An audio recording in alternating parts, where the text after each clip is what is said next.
Class 9th के लिए आप अध्ययन करते हैं अध्याय 1 संख्या पद्धति। अब संख्या पद्धति में आपने पूर्व में जिन संख्याओं के बारे में अध्ययन किया है एक बार उनकी जानकारी प्राप्त कर लेते हैं। सबसे पहली संख्या जो है प्राकृत संख्या। प्राकृत संख्या क्या होती है? आपने अध्ययन किया है कि संख्या रेखा पर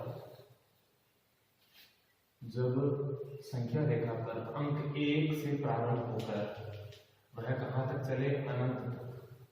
1 से प्रारंभ होकर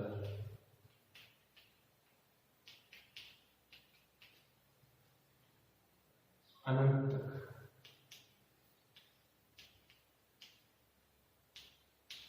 या फिर ये कह सकते हैं 1 से प्रारंभ होकर संख्या रेखा के दाईं ओर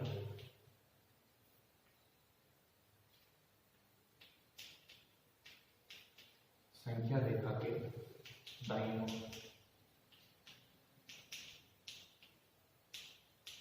अनंत अनंत तक कह सकते हैं। यह जो सिंबल है यह अनंत अनंत या अपरिमित।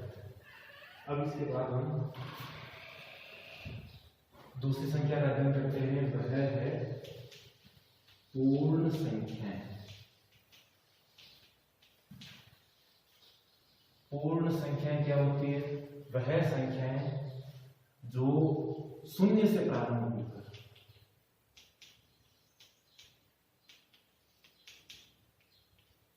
संख्या रेखा के दाईं ओर अनंत तक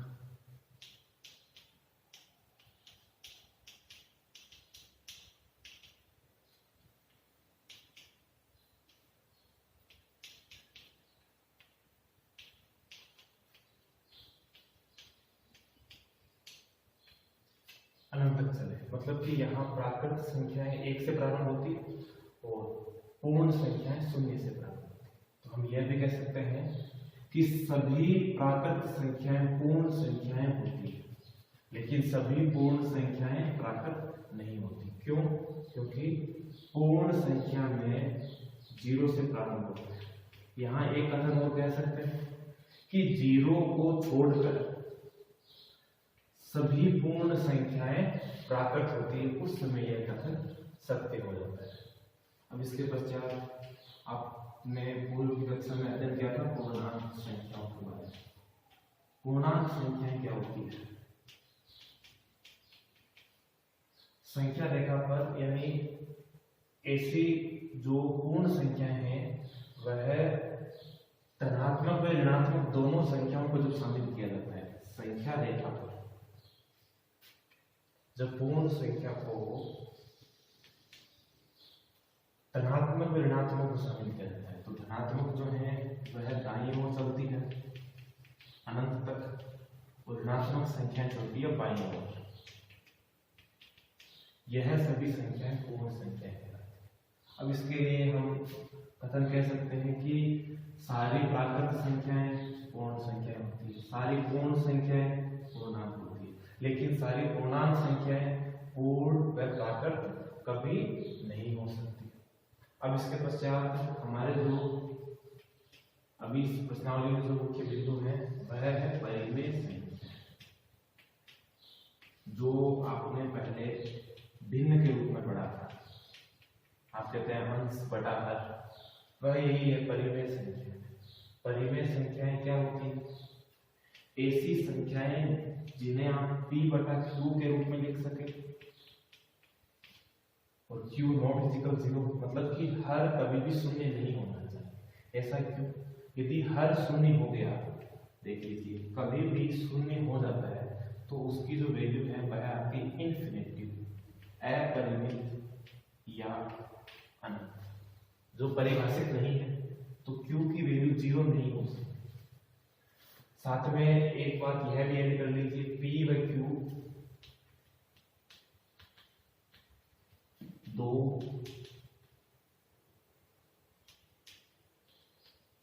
सहअभाज्य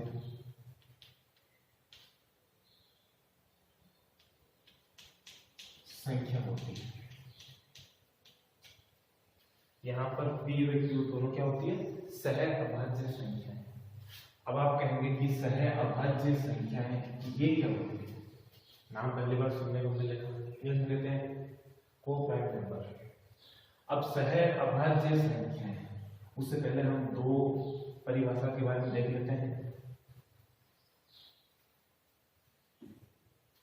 इसमें सबसे पहली बात आती है भाज्य संख्या। भाज्य संख्याएं कौन सी होती है? वे संख्याएं सब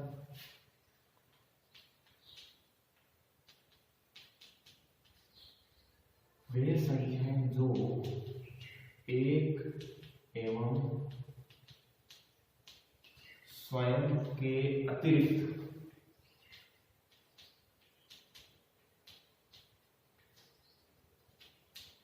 अन्य संख्या से भी भाज्य है।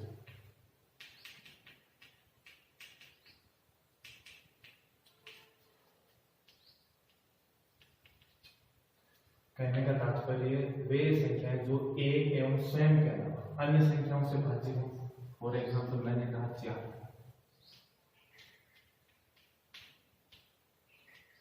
6, 8, इस प्रकार से 9, 10, 12, 14, 15, इस प्रकार वह संख्या सारी क्या होती है? भाज्य। मतलब इसमें एक का भाग जा रहा है 4 का जा रहा है, 4 के अलावा किसका जा रहा है?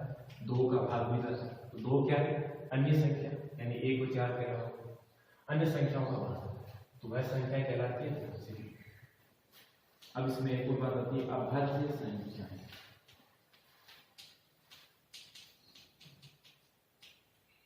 अभाज्य संख्याएं क्या होती है? वे संख्याएं जो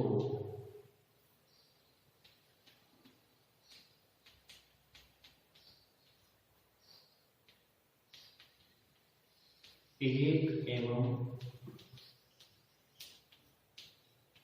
स्वयं के अतिरिक्त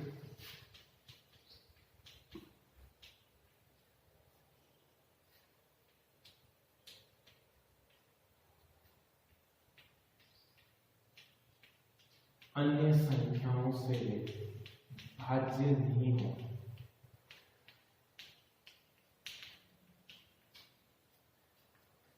देख लेते हैं एग्जाम्पल, ऐसी संख्याएं कौन कौन सी है।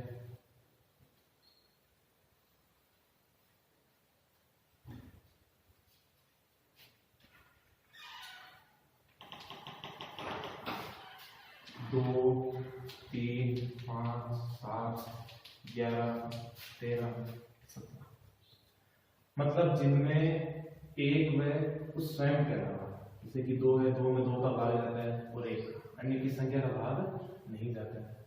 3 में भी इसी प्रकार। अब आप बोलेंगे 1 को शामिल नहीं किया, न इस भाज्य में किया न अभाज्य में किया। तो ऐसा इसलिए है क्योंकि 1 जो है उसके टुकड़े नहीं किए जा सकते, उसे पूर्णतः अभाज्य और भाज्य दोनों ही नहीं मानते। वह एक अपवाद है। जब भी संख्या गिनने की श्रेणी में रखते हैं उस समय उसे एक अभाज्य संख्या के साथ रखते हैं, नहीं है उसे भाज्य के साथ रखते हैं। अभाज्य संख्या, सह अभाज्य संख्या क्या होती है?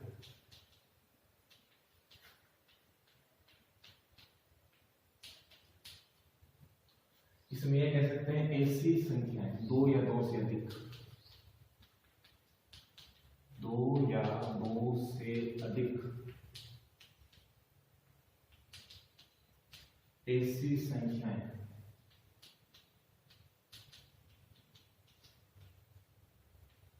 जिनका उभयनिष्ठ गुणनफल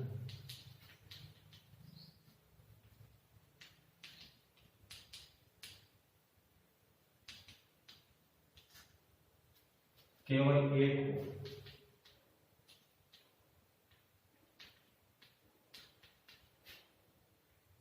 इसके अतिरिक्त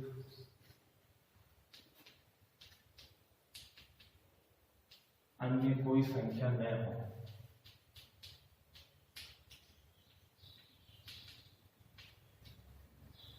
यानी कह सकते हैं आपको 2 या 2 से ऐसी संख्या लेनी है जिन संख्याओं का उभयनिष्ठ गुणनखंड 1 ही हो। यानी वो संख्याएं भाज्य भी हो सकती है, अभाज्य। ऐसा नहीं है कि अभाज्य लिखा है तो केवल अभाज्य ही होनी चाहिए, आवश्यक नहीं है, आप अन्य संख्याएं भी ले सकते हैं। फॉर एग्जाम्पल मैंने कहा 4 और 9, अब इन दोनों का कोई उभयनिष्ठ गुणनखंड नहीं है। उभयनिष्ठ यानी कि उभयनिष्ठ गुणनखंड कह सकते हैं, या सरल भाषा में आप कह सकते हैं HCF। आपने पढ़ा होगा पूर्व की कक्षाओं में, हाईएस्ट कॉमन फैक्टर यानी कि लघुत्तम समापक, ये महत्तम समापक, लघुत्तम नहीं महत्तम समापक। अब महत्तम समापक क्या हो, 1 हो। महत्तम समापक तो 1 कब होता है, जब कुछ भी कॉमन नहीं आता है। तो साधारण भाषा में ये कह सकते हैं कि उन संख्याओं का HCF 1 होना चाहिए और उभयनिष्ठ गुणनखंड केवल 1 हो, 1 के अतिरिक्त अन्य कोई संख्या नहीं। वो सारी क्या होती है, सहअभाज्य संख्या है। अब आप बोलेंगे P/Q सहअभाज्य संख्या है। यदि यहाँ P/Q के रूप में 3/6 आ गई तो क्या यह परिमेय नहीं है? क्या बिल्कुल है परिमेय, बट वह बात क्यों लिखी? उस कथन का तात्पर्य यह है कि आप इसे सरल कर सकते हैं। सरल करने के बाद यह परिमेय संख्या आपके बन गई P/Q के रूप में, Q 0 नहीं, यानी ऐसी ये संख्या परिमेय होती है। अब आप कहेंगे क्या केवल एक परिमेय है क्या? बिल्कुल। सभी प्राकृत, पूर्ण, पूर्णांक, सभी प्राकृत संख्याएं, पूर्ण संख्याएं, पूर्णांक संख्या, यह परिमेय संख्या कहलाती है। परिमेय संख्या कहलाती है। और इस अध्याय में हम पढ़ेंगे 2 अंकों के मध्य की परिमेय संख्या। अब उसके पश्चात एक कथन यहाँ और रह जाता है, वह बिंदु है हमारा अपरिमेय संख्या। अब अपरिमेय संख्याएं क्या होती है उसके बारे में भी देख लेते हैं।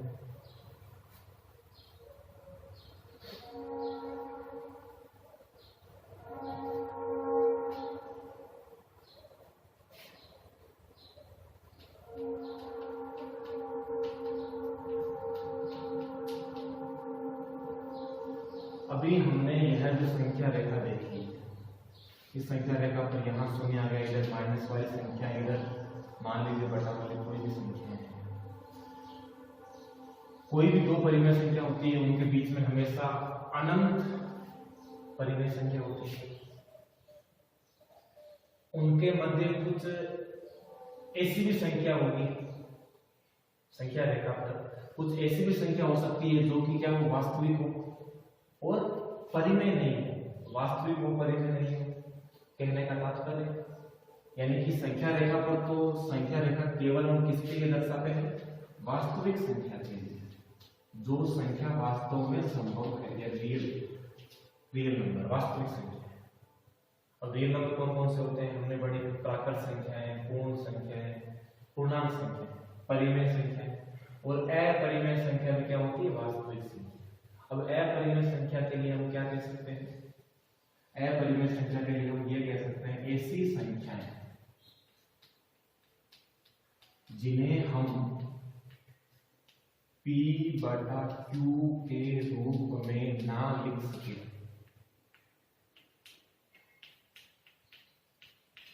अब P/Q के रूप में ना लिख सके कहने का तात्पर्य यानी कि संख्या रेखा पर प्राकृत, पूर्ण, पूर्णांक, परिमेय, इनके अलावा भी अन्य संख्याओं का अस्तित्व, वो कौन सी है, अपरिमेय संख्या।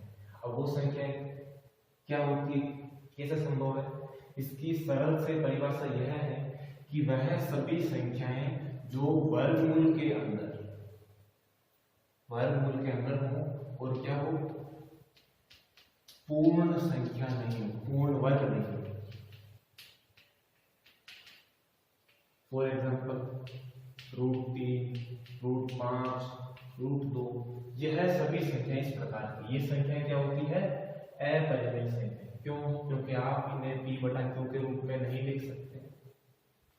अब आप बोलेंगे वैसे हम तो P/Q के रूप में क्यों नहीं लिख सकते, यहाँ हमने 1 लिख दिया, यहाँ क्या हो गया, वर्गमूल, तो रूट के अंदर क्या हो गया, 2/1, ये तो P/Q है। ऐसा नहीं है, हमने यहाँ क्या कहा था कि 2 सहअभाज्य संख्या होनी चाहिए, ठीक है, कोई दिक्कत नहीं। हमने कहीं ऐसा कहा था क्या कि वर्गमूल में हो सकती है? ऐसा बिल्कुल नहीं। हमने क्या कहा था कि सारी की सारी पूर्ण संख्या। अब पूर्ण संख्या तो पूर्ण होती है, पूर्ण संख्या परिमेय संख्या के रूप में हो सकती है, ठीक है। अब p बटा q के रूप में आ गई, यानी कि वह वर्गमूल के अंदर है, तो आप इसे विभाज्य करेंगे तो यह क्या होगी? अपरिमेय संख्या। और साधारणतः हम ऐसे का प्रयोग करते हैं, वह है पाई। पाई क्या है? एक अपरिमेय संख्या है। अब आप कहेंगे पाई अपरिमेय कैसे है? क्योंकि पाई का मान 22/7 होता है। 22/7 तो p बटा q के रूप में है, यह सहभाज्य संख्या भी। ऐसा नहीं, पाई का जो है यह मान बराबर नहीं है, यह लगभग मान है। लगभग मतलब अप्रोक्स इतना हो सकता है, कैलकुलेशन के लिए हम इतना लेते हैं, वास्तव में वो 3.14 ऐसा वो मान होता है, वह एग्जिट नहीं है। कहने का तात्पर्य परिमेय नहीं है। 22/7 परिमेय है, लेकिन पाई परिमेय नहीं है, क्योंकि पाई एक अपरिमेय, इसका मान 22/7 के लगभग बराबर होता है, एग्जिट नहीं है, ठीक है। अभी अपरिमेय संख्याओं के बारे में हम बाद में अध्ययन करेंगे, उससे पहले हम परिमेय संख्याओं के बारे में थोड़ा अध्ययन कर लेते हैं। हमारे एक बिंदु है यहाँ पर, दो संख्याओं के बीच, दो परिमेय संख्या है, उनके मध्य परिमेय संख्याएं ज्ञात करना। फॉर एग्जाम्पल, मैंने आपको कह दिया कि संख्या रेखा पर 1 व 2 के मध्य परिमेय संख्या, यह 5 परिमेय, कितने ले लो? 5 ले लो, 5 परिमेय संख्या। अब 1 व 2 के बीच यह संख्या रेखा हो गई, यहाँ हो गया 0, यहाँ हो गया 1, यहाँ हो गया 2। अब इसके मध्य 5 परिमेय संख्या आपको, यानी कि 1 2 3 4 और ये 5, 1 2 3 4 5, 5 परिमेय संख्या। अब देखिए कितने भाग हो गए इसके? 1 भाग, 2 भाग, 3 भाग, 4 5 6 भाग हो गए।